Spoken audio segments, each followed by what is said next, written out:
अब हम लोग समझते हैं यूज ऑफ इंडिफिनिट आर्टिकल्स।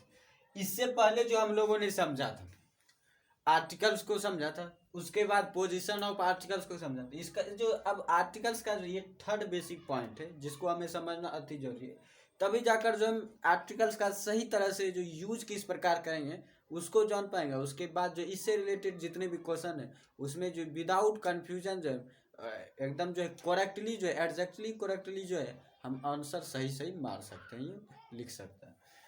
तो उसका जो आज हम लोग 5 रूल्स करेंगे यूज ऑफ इंडिफिनिट्स का। आज हम 5 रूल्स देखेंगे कि इंडिफिनिट आर्टिकल्स जो है ए और एन इसका जो है 5 रूपों में जो है किस किस में जो है यूज होता है। इसका जो है कुल मिलाकर जो है हम 20 से 30 लगभग 20 से 30 जो है इसका पॉइंट होगा। 20 से 30 पॉइंट जो है यूज ऑफ इंडिफिनिट आर्टिकल्स जो 20 से 30 पॉइंट हम लोग पढ़ेंगे। तो आज जो है हम लोग इस वीडियो में जो हम कुल 5 देखेंगे ताकि जो हमें धीरे धीरे और स्लो जो है थोड़ा थोड़ा करके पढ़ेंगे तो माइंड में हमें समझ भी आएगा और हमें जो बोर भी फील नहीं होगा।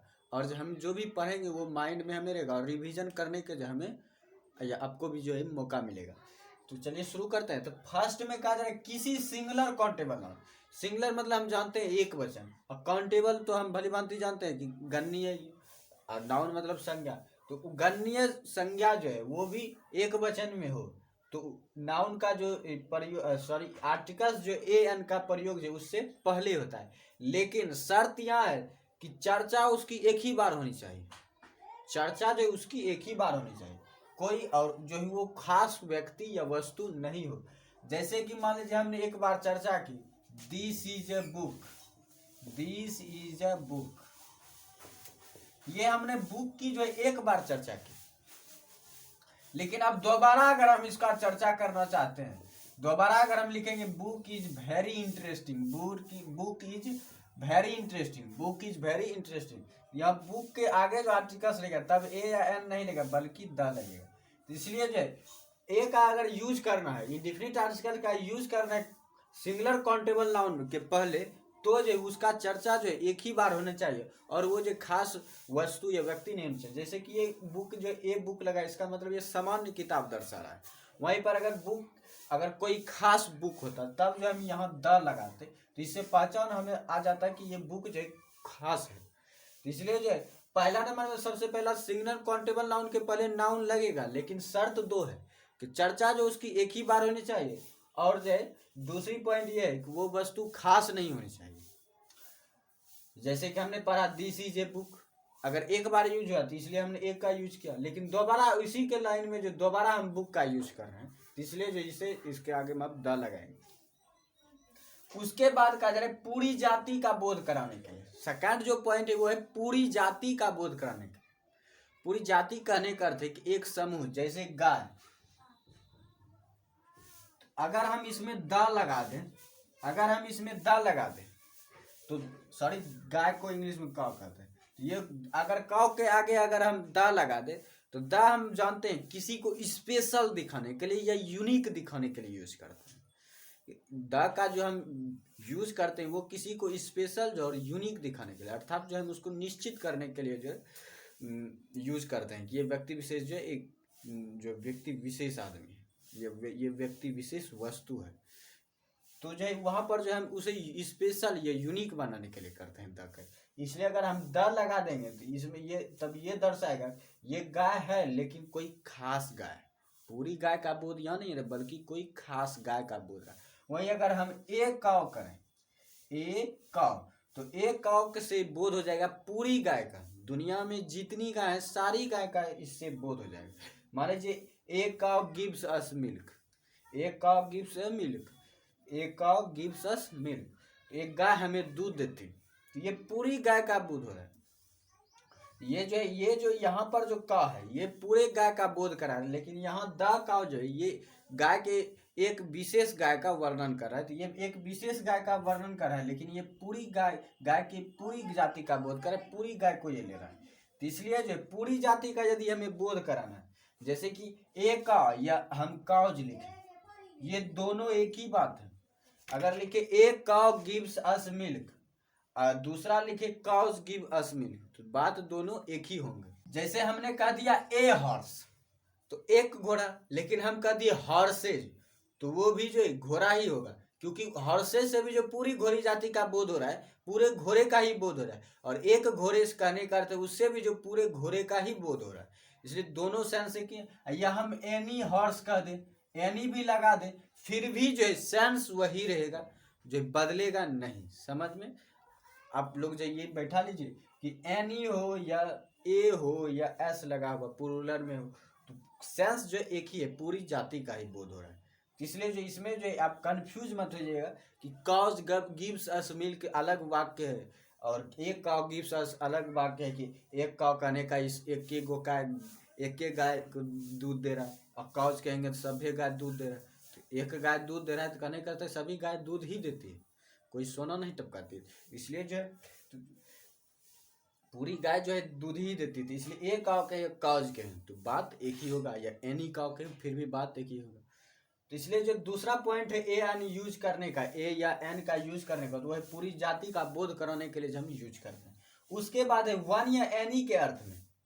वन या एनी कहने का अर्थ है, वन का हिंदी होता है एक और एनी का होता है कोई। अभी तुरंत हमने बताया एनी का जो सेंस है किसी भी चीज में, एनी जो है कोई, जैसे कि आई सॉ ए बेगर, तो इसके दो हिंदी हो सकते हैं, इसके दो हिंदी हो सकते हैं कि मैंने एक भिखारी को देखा, मैंने एक भिखारी को देखा, और दूसरा इसका यही हिंदी हो सकता है कि मैंने किसी भिखारी को देखा, मैंने किसी भिखारी को देखा, या मैंने कोई भिखारी देखा, या मैंने एक भिखारी को देखा। तीनों वाक्य एक ही है, क्योंकि भिखारी कोई स्पेशल नहीं होते, इसलिए जो सारे भिखारी भिखारी ही होते हैं।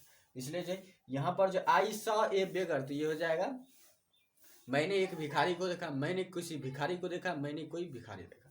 और यह एक ले लेते हैं, ए किंग हैड फोर सन, एक किंग हैड फोर सन, एक किंग हैड फोर सन, एक राजा के 4 पुत्र थे। हम कहेंगे एक राजा के 4 पुत्र थे। अब दूसरा बोल सकते हैं किसी राजा के 4 पुत्र थे, तीसरा बोल सकते हैं कोई राजा के 4 बेटे थे। तीनों बात एक ही है। इसलिए जो ए जो है हम वन या एनी के सेंस में भी यूज करते हैं, वन या एनी के सेंस में भी जो है नाउन के पहले जो है ए या एन का यूज करते हैं। आप भली भांति समझ रहे होंगे। उसके बाद है 4 नंबर, पेशा या नाउन कॉम्प्लीमेंट के साथ। तो नाउन कॉम्प्लीमेंट होता है कि वैसा नाउन कि जो एक व्यक्ति विशेष के लिए, जो कुछ व्यक्ति विशेष के लिए जो आवश्यक चीज हो जाते हैं, जैसे कि पेशा, हम इंजीनियर हैं तो ये हमारी आवश्यकता है, क्योंकि जो इसके आधार पर जो हम अपने आय प्राप्त करते हैं और आय से अपने जीवन यापन को करते हैं। तो वही होता है नाउन कॉम्प्लीमेंट, कि नाउन में भी जो स्पेशलिटी होती है कि कुछ टुकड़ों टुकड़ों में जैसे बटा हुआ है कि हम इंजीनियर हैं, आप डॉक्टर हैं, आप स्टूडेंट हैं तो मैं टीचर हूँ। तो वही है पेशा।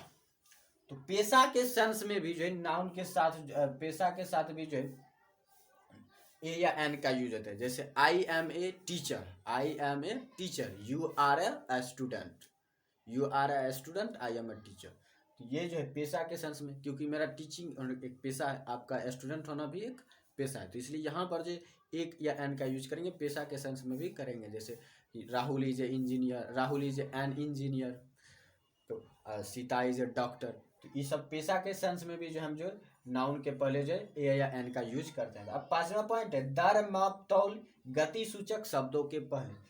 कहने का अर्थ है दर, कोई रेट बता रहा है, कीमत हो गया, या किसी भी चीज का बदलने का चीज, जैसे कि दर हो जाता है कोई भी चीज कितना तेजी से बदल रहा है। मान लीजिए एक गाड़ी 10 किलोमीटर चले, अचानक वो 20 किलोमीटर चलने लगे, वो दर जो उसका चेंज हुआ, वो भी दर होते हैं। तो यहाँ पर जो तो दर हम किसी भी चीज रूप में, कीमत के रूप में भी ले सकते हैं या चेंज के रूप में भी ले सकते हैं। माप तौल हम बड़ी भंती समझते हैं। गति सूचक कि जैसे कि वह 10 किलोमीटर प्रति घंटा के रफ्तार से चल रहा है, 10 किलोमीटर प्रति घंटा की रफ्तार से चल, मतलब हम उसका गति सूचक कर रहे हैं, या हम उसके गति के दिशा को बता रहे हैं, या हम उसके गति को बता रहे हैं। तो गति सूचक कहने करते गति की सूचना देने वाला या गति को बताने वाला। तो यह गति सूचक शब्दों या माप तौल या दर वाले शब्दों के पहले भी जो है इंडिफिनिट आर्टिकल्स ए या एन का यूज होता है। जैसे कि पेट्रोल सेल्स 40 रुपीज ए लीटर, 40 रुपीज या लीटर। देखिए लीटर जो है माप तौल है, यहाँ पर जो ए का यूज किया है हमने। वहीं दर, मान लीजिए कि हम रुपीज लिखते हैं 40 रुपीज, और रुपीज का सेंस हम नोट में भी कभी कभी लेते हैं।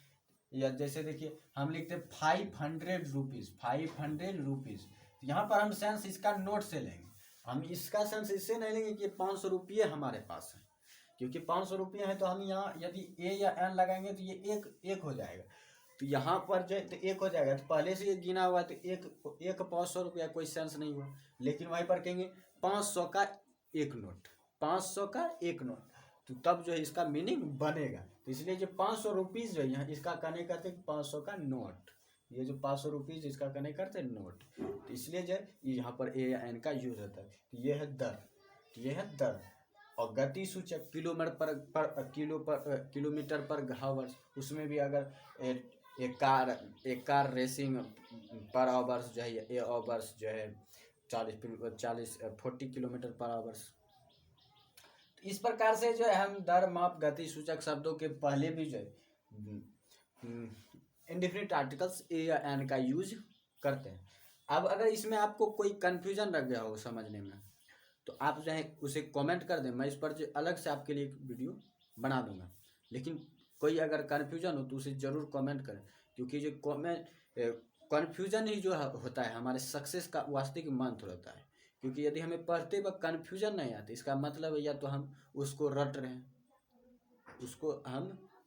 हैं, या हम जो है ऐसे ही दिखावे के लिए पढ़ रहे हैं। इसलिए कन्फ्यूजन होना भी जरूरी है, क्योंकि ये बताता है कि आप समझ रहे हैं या ना नहीं। इसलिए अगर कोई आपको कन्फ्यूजन हो इस पॉइंट को समझने में, तो जब आप कमेंट बॉक्स में ज़रूर कमेंट कर दें, तो मैं उस पर अलग से वीडियो बना दूंगा। और जो ये 5 यूजेज पॉइंट है, इस अगले वीडियो में हम फिर जो है 6 से आगे का जो है 5 से आगे का जो है यूजेज पॉइंट पढ़ेंगे। तो आज भर के लिए इतना ही, थैंक यू।